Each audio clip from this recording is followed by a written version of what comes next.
Praise road. હું Stanley Macwan. મારી YouTube channel Gujarati Bible સ્ટડીમાં તમારું સ્વાગત છે.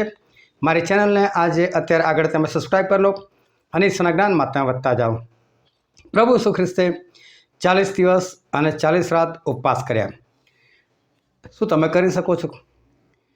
આ મોટા ભાગને આ સવાલ છે. એ લોકોનો જવાબ એવો છે કે એ તો ઈસુ હતા એટલે કરી શક્યા. પરંતુ મૂસાએ તો 80 દિવસે 80 રાત ઉપવાસ કરેલા, ના ખાધેલું ના પીધેલું. અને આવા 40 ઉપવાસ કરનાર તો ઘણા બધા લોકો છે. પરંતુ માણસે શું થાય, એ તો ઈસુ હતા. તો ઈસુ પવિત્ર હતા. પરંતુ તમને કહું, પ્રભુ ઈસુ માણસ હતા. એ દેવ નહોતા. એ દેવ માણસ બન્યા એની પહેલાં હતા, અને માણસ બનીને મરીને સજીવન થઈને પાછા ગયા ત્યારે પણ દેવ છે. પણ જેટલો સમય એમનો પૃથ્વી પર હતો, એ પૃથ્વી પર એ ફક્ત ને ફક્ત માણસ જ હતા. જો તમે એવું સમજતા હોય કે એમનામાં ઐશ્વર્ય હતું, એમની અંદર પરાક્રમ હતું, એમની અંદર સામર્થ્ય હતું, તો વાત ખોટી છે. પ્રભુ ઈસુ ખ્રિસ્ત સંપૂર્ણપણે માણસ હતા અને બિલકુલ ખાલી થઈને આવેલા હતા. એ કઈ રીતે માણસ હતા અને કઈ રીતે આપણે સાબિત કરી શકીએ કે એમનામાં માણસપણું હતું અને એમનામાં દૈવત્વ નહોતું, તો એ જાણવા માટે આ વિડીયોને તમે આખો જુઓ.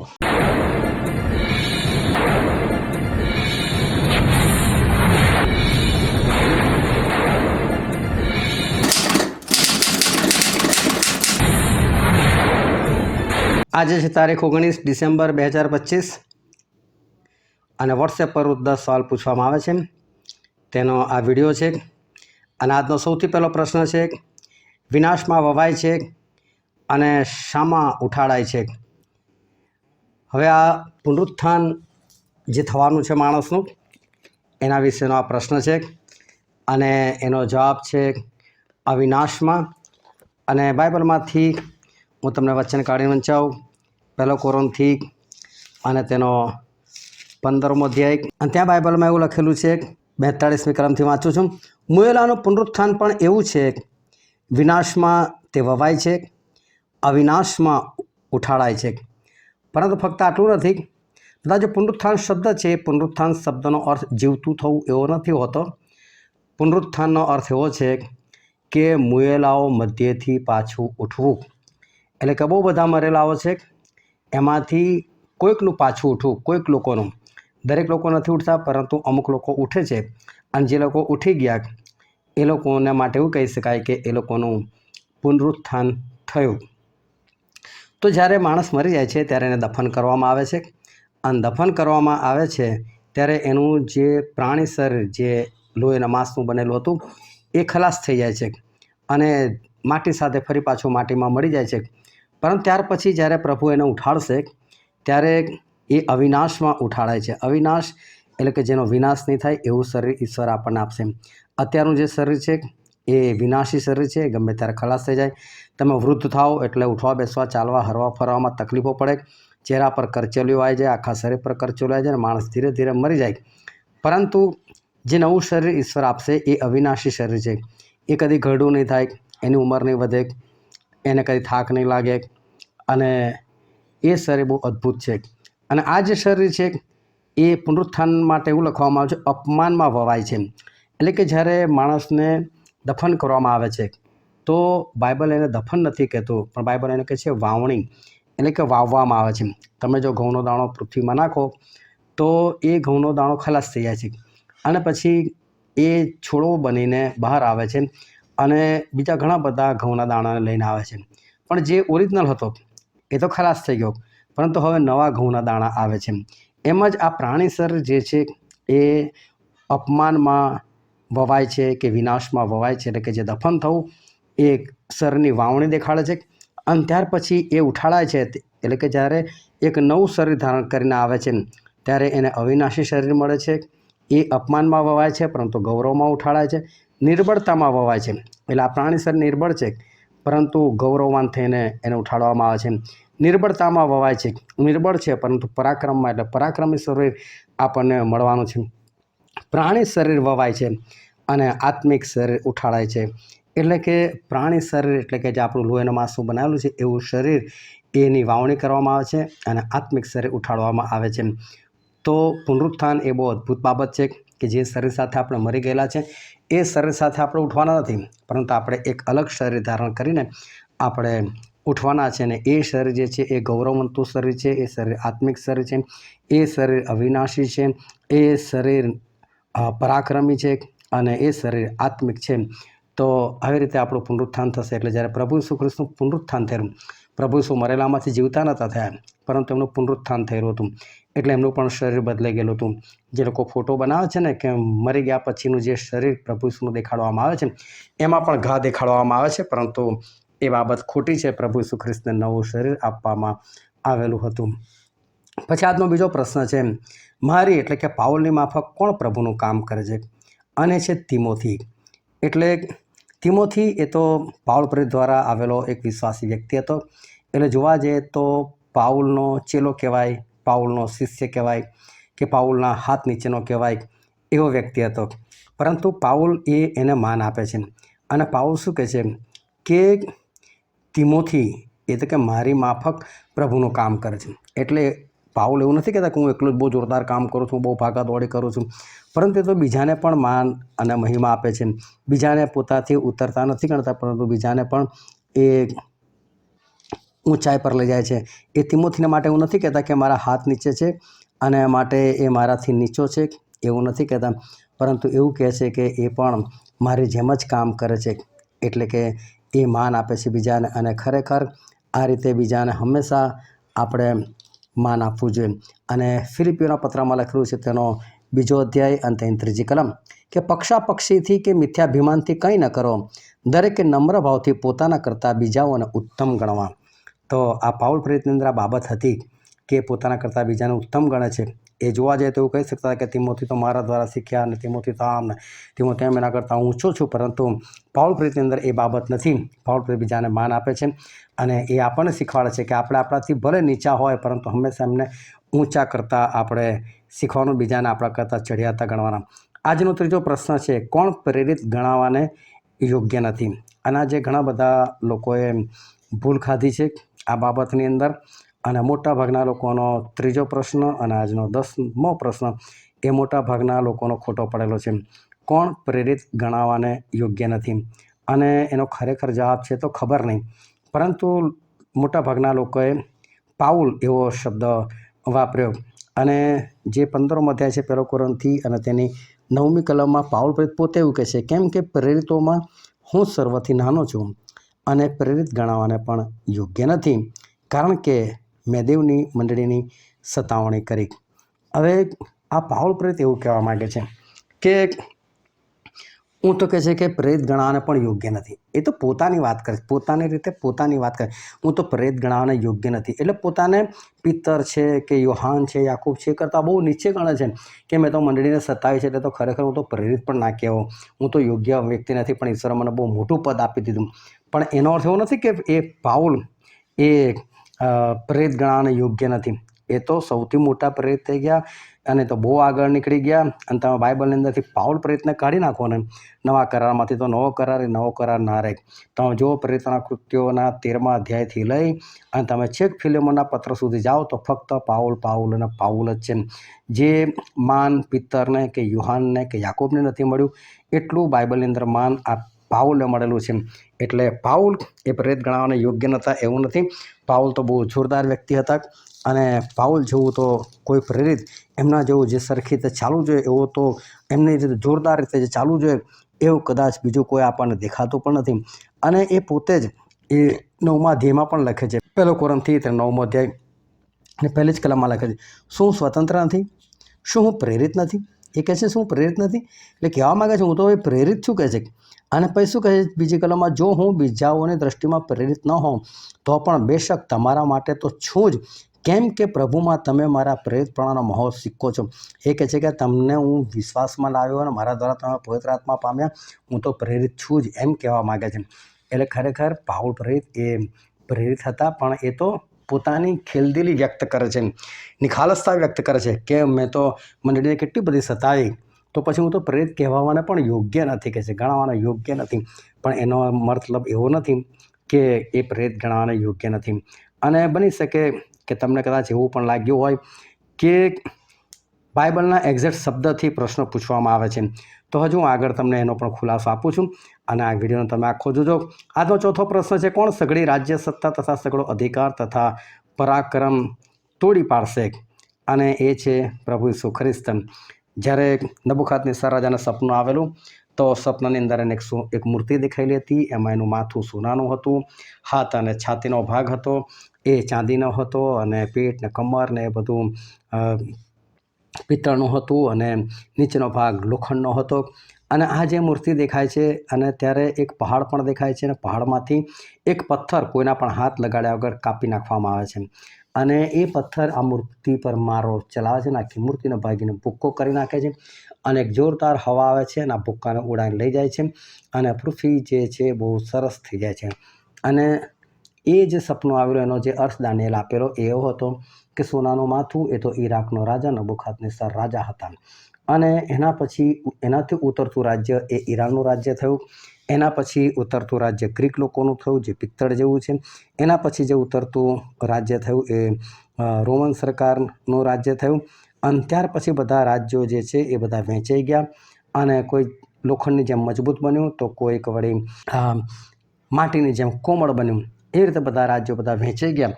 પરંતુ જે પથ્થર પહાડમાંથી કાપી કાઢવામાં આવ્યો અને કોઈનો પણ હાથ નહોતો લગાવવામાં આવ્યો, એ પથ્થર એટલે પ્રભુ ઈસુ ખ્રિસ્ત પોતે. એ કોઈના દ્વારા આ પૃથ્વી પર નહોતા આવ્યા, એ મરિયમ કે યુસુફ દ્વારા નહોતા આવ્યા, એ પોતે આવેલા હતા, પવિત્ર આત્માથી આવેલા હતા, અને દેવમાંથી નીકળીને આવેલા હતા. તો પ્રભુ ઈસુ ખ્રિસ્ત જે છે એ આ સઘળી રાજ્ય સત્તા એટલે કે સઘળા રાજ્યનો નાશ કરશે. જેમ એ પથ્થરે મૂર્તિનો નાશ કર્યો, બધા રાજ્યનો નાશ કર્યો, એ પથ્થર એ જ પ્રભુ ઈસુ ખ્રિસ્ત પોતે છે. અને એ દરેક પ્રજાનો નાશ કરશે અને પોતાનું રાજ્ય એ સ્થાપન કરશે. દરેક રાજ્ય સત્તા, સઘળો અધિકાર, પરાક્રમ બધું એ પ્રભુ ઈસુ ખ્રિસ્ત તોડી પાડશે, કેમ કે બધું એમના હાથમાં છે. આજનો પાંચમો પ્રશ્ન છે, કોણ જીવન આપનાર આત્મા થયો? અને એનો જવાબ છે કે છેલ્લો આદમ. અને છેલ્લો આદમ જે શબ્દ છે, તો અહીંયા પહેલો કોરિન્થી તેનો 15મો અધ્યાય અને જે 45મી કલમ છે એમાં એવું લખેલું છે, એમ પણ લખેલું છે કે પહેલો માણસ આદમ સજીવ પ્રાણી થયો, અને છેલ્લો આદમ જીવન આપનાર આત્મા થયો. એટલે જો જે આદમની રચના કરવામાં આવી અને એનાથી પાપ આવ્યું એને પહેલો આદમ કહેવામાં આવ્યો. અને પ્રભુ ઈસુ ખ્રિસ્તને પણ આદમ જ કહેવામાં આવે, પણ જીવન આપનાર આત્મા. એટલે કે પહેલો આદમ જે હતો એ પાપ લાવનાર, મૃત્યુ લાવનાર આદમ હતો, અને પ્રભુ ઈસુ ખ્રિસ્ત પણ આદમ, પરંતુ એ કેવા આદમ? છેલ્લા આદમ અને જીવન આપનાર આદમ. એટલે આદમનો અર્થ થાય છે કે માણસ.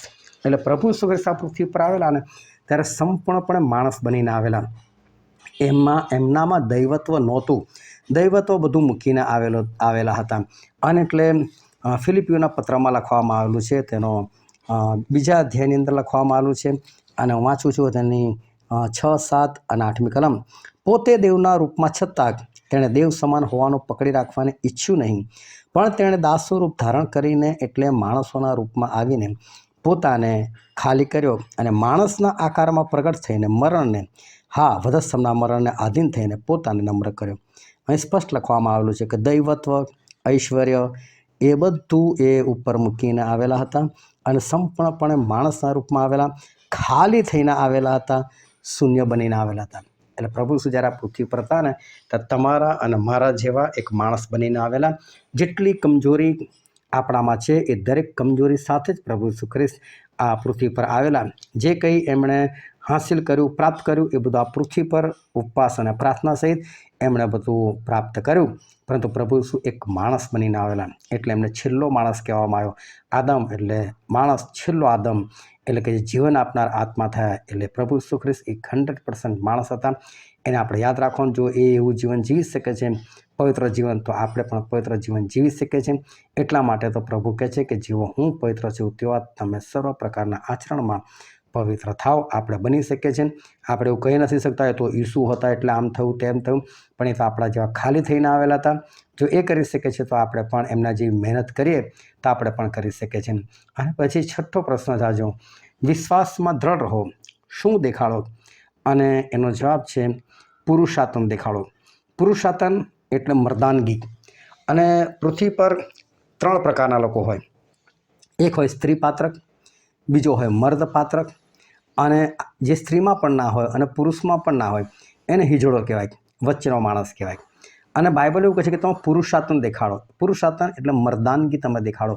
પરંતુ પ્રકટીકરણના પુસ્તકમાં એવું લખવામાં આવેલું છે, પ્રકટીકરણનું પુસ્તક અને તેનો 3 અધ્યાય અને તેની 15 અને 16મી કલમ, ત્યાં એવું લખવામાં આવેલું છે, તારા કામ હું જાણું છું, તું ટાળો નથી તેમ ઊનો પણ નથી, તું ટાળો અથવા ઊનો થાય એમ હું ચાહું છું, પણ તું હુંફાળો છે એટલે ઊનો નથી તેમ ટાળો પણ નથી, માટે હું તને મારા મોંમાંથી થૂંકી નાખીશ. જો પ્રભુ અહીં ગાડી એવું કહેવા માગે છે કે તું ટાળો નથી એટલે કે સંપૂર્ણપણે શેતાનમાં નથી, તું ઊનો નથી એટલે કે ગરમ નથી એટલે કે તું ઈશ્વરમાં પણ નથી 100%, તું ટાળો અથવા ઊનો થાય એમ હું ચાહું છું, પણ તું હુંફાળો છે એટલે કે તું વચ્ચે છે. હવે જો વચ્ચે એટલે શું? આ હિજડા જેવું જીવન કહેવાય. તમે પ્રભુમાં બરાબર નથી ચાલતા અને તમે 100% શેતાનમાં પણ નથી ચાલતા.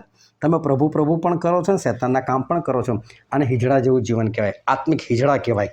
તો આવા હિજડા બનવાની જરૂર નથી. આપણે મર્દાનગી દેખાડવાની છે. એટલે બાઇબલ એવું કહે છે કે તમે પુરુષાર્થન દેખાડો, ના ટાળા બનો ના હુંફાળા બનો, પરંતુ તમે ગરમ બનો.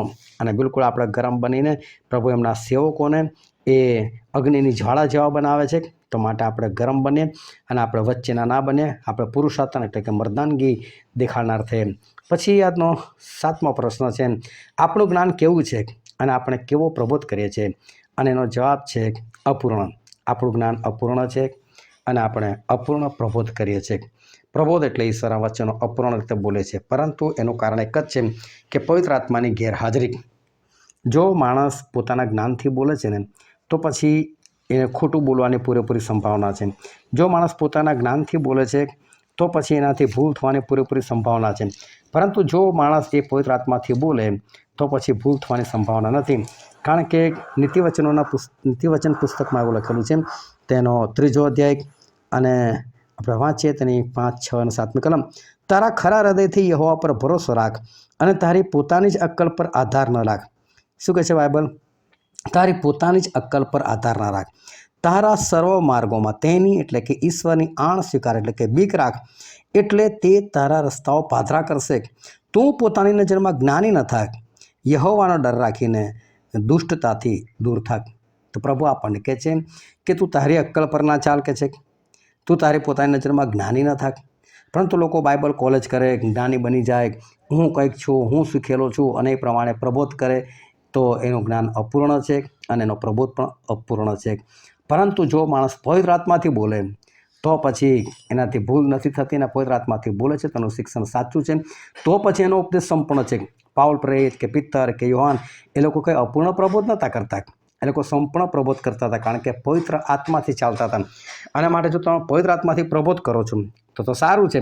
બાકી તમે કોઈકનું શીખવાડેલું છે એ તમે શીખીને બોલો છો, એ ભલે ખોટું હોય તો પણ, તો પછી તમારો બોધ અપૂર્ણ છે. પણ તમે તમારી અક્કલથી બોલો છો માટે એવું છે. પણ જો તમે પોતાની રીતે પવિત્ર આત્માથી બોલશો તો તમે સંપૂર્ણ બોલશો. પછી 8મો સવાલ છે, જો હું તમારી પાસે આવીને પ્રકટીકરણ, જ્ઞાન, પ્રબોધ કે શિખામણ રૂપે તમારી આગળ ન બોલું તો હું તમને શો લાભ કરું? અને એનો જવાબ છે કે કશું નહીં. અને આ પ્રશ્નનો જવાબ લગભગ બધાએ સાચો જ આપેલો છે. બધાએ એ જ લખેલું છે કે ભાઈ તમે કશો લાભ નથી આપી શકતા. 1-2 જણની જ ભૂલ થઈ છે, બાકી બધાએ એ જ જવાબ આપ્યો છે, કશું નહીં.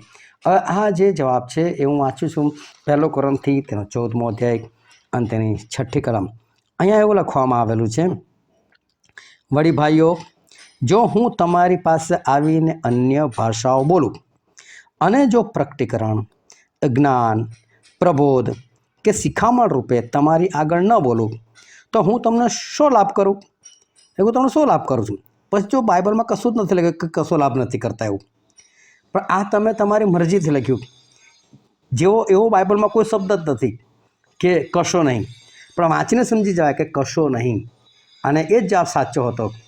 એટલે તમે લખ્યો. એટલે જો તમને કદાચ 3જા પ્રશ્નમાં એવું થતું હોય કે આવું લખેલું છે કે કોણ પ્રેરિત ગણાવવાને યોગ્ય નથી, તો બધાએ જવાબ આપ્યો છે કે પાઉલ પ્રેરિત કે કારણ યોગ્ય નથી. તો તમે હું માનતા હોય કે મેં બાઇબલમાંથી જ જવાબ આપ્યો છે, પણ તમારો જવાબ ખોટો છે, કારણ કે વાંચીને તમે સમજી શકો છો કે આ તો પાઉલ પોતે પોતાને નિખાલસપણાથી નમ્ર ભાવથી કહે છે કે હું તો પ્રેત ગણાવવાના યોગ્ય નથી, પણ એનો મતલબ એવો નથી કે પ્રેત ગણાવવાના યોગ્ય નહોતા. તો જો તમે ત્યાં બાઇબલની વાત કરતા હોય તો 8મા પ્રશ્નની અંદર પણ કશો નહીં એવો બાઇબલમાં તો શબ્દ જ નથી, તમે એ પણ ના લખી શકો, પણ તમે તમારી સમજથી બરાબર લખેલું છે માટે જવાબ સાચો છે. પણ ત્રીજા જવાબની અંદર પાઉલ જો લખો છો તો એ જવાબ એ ખોટો છે. પરંતુ પાઉલ અહીંયા જે કહેવા માગે છે કે જો હું અન્ય ભાષા બોલું પણ કહે છે કે તમારી ઉન્નતિ કરવા માટે, તમને શિખામણ આપવા માટે, તમને કશું શિક્ષણ આપવા માટે જો કહે છે હું કશું ના બોલું તો પછી ફાયદો શું? તમારી પાસે કોઈ અન્ય ભાષામાં બોલ બોલ બોલ બોલ કરીને જતું રહે અને તમને કશું જ ના સમજ પડે તો ફાયદો શું? એટલે પાઉલ કહે છે કે હું તો તમને ફાયદો થાય, તમને લાભ થાય ને એવું બોલવા માગું છું. તો હંમેશા આપણે એવું બોલીએ કે બીજાને આપણે લાભકારક બને. આપણે બોલે પણ એનો કોઈ અર્થ જ ના સરતો હોય તો પછી એનો કોઈ ફાયદો નથી. બીજાને લાભકારક થાય, લોકો શીખી શકે એવું વચન બોલવાની જરૂર છે. પછી આજનો 9મો પ્રશ્ન છે, પ્રબોધકોના આત્માઓ કોને આધીન છે? અને એનો જવાબ છે પ્રબોધકોને આધીન છે. ઘણી વખત શું થાય છે કે ખાસ પેન્ટિકોસ્ટલ જે લોકો પોતાને ઓળખાવે છે, પવિત્ર આત્માની વાતો કરે છે, એવા લોકોની અંદર મેં આ ખાસ જોયું છે. અને ધીરે ધીરે આ બધી વાતો ફેલાતી જાય છે અને લોકો એ મિટિંગની અંદર એકદમ હાલવા ડોલવા લાગે છે અને એ લોકો કંટ્રોલમાં રહેતા નથી અને પછી મોટીથી કંઈક અન્ય ભાષાઓ બોલવા લાગી જાય છે અને ખબર નહીં કેવો વ્યવહાર કરે છે. ઘણા લોકો તો નાચતા નાચતા બીજાના થડાયા કરે છે અને પડી જાય છે અને બીજાને ડિસ્ટર્બ કરતા થઈ જાય છે. અને પછી લોકોને પૂછવામાં આવે છે ત્યારે કહે છે કે ભાઈ મને તો કશું ભાન જ નહોતું, પવિત્ર આત્માનું સામર્થ્ય એટલું બધું મારામાં આવેલું, પવિત્ર આત્માનું પરાક્રમ એટલું બધું મારી પર ઉતરી આવેલું કે મને તો કશું ખબર જ ના પડી. પરંતુ બાઇબલ એવું કહે છે પ્રબોધકોનો આત્મા એ પ્રબોધકને આધીન છે. એટલે પ્રબોધકની અંદર જે પવિત્ર આત્મા રહે છે એ પ્રબોધકને આધીન છે. અને પ્રબોધક એટલે ભવિષ્યવાણી કરનાર. પરંતુ આ જગ્યા પર પ્રબોધક જે શબ્દ છે એટલે કે પ્રભુના વચન બોલનાર વ્યક્તિ, પ્રભુની વાત કરનાર વ્યક્તિ. તો હવે તમે સમજો કે જ્યારે એ આત્મા તમારી અંદર જે પવિત્ર આત્મા કામ કરે છે, તમને આધીન રહીને કામ કરે છે. તમે જેટલો એમનો ઉપયોગ કરવા માગો છો એટલો જ ઉપયોગ થાય છે. તો પછી આ બાઇબલનું વચન છે એને ખોટું કરી રીતે પાડી શકાય? અને કોઈ કહે કે ભાઈ હું મારા કંટ્રોલમાં ના રહું અને મારાથી અન્ય ભાષા બોલાઈ ગઈ, મને ભાન જ ના રહ્યું, તો આ વસ્તુ સદંતર ખોટી છે.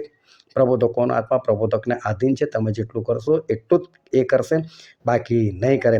અને આજનો છેલ્લો સવાલ છે કે પ્રેરિતોમાં સર્વથી નાનો કોણ છે? ફરી પાછી એ જ વાત આવી કે એમાં પણ લોકોએ પાઉલનું નામ લખી નાખ્યું. એ તો પાઉલ પોતે કહે છે કે હું પ્રેરિતોમાં સૌથી નાનો છું, પરંતુ એ પાઉલ કંઈ પ્રેરિતોમાં સૌથી નાના નહોતા. એમણે તો બહુ મોટા કામ કર્યા. પરંતુ જેમ પાઉલ પોતાની જાતને નાના સમજે છે એમ આપણે પણ પોતાની જાતને નાના સમજે અને બીજાને આપણે માન આપનાર થઈએ અને આપણે એ રીતે બીજાને ઉત્તેજન આપનાર થઈએ, બસ પોતાની વાહ કરનાર ના થઈએ. તો આ વચનથી ઈશ્વર તમને આશીર્વાદ આપે. અને આવી રીતે રોજ સવાલ પૂછવામાં આવે છે. જો તમે ચાહો તો આમાં ભાગ લઈ શકો છો. તમે ભાગ લઈ રહ્યા છો તો સારું છે, બીજાને તમે જોડી શકો છો, પણ શરત એક જ છે કે રોજે રોજ જવાબ આપવાના છે. ઈશ્વર તમને આશીર્વાદ આપે. આમેન.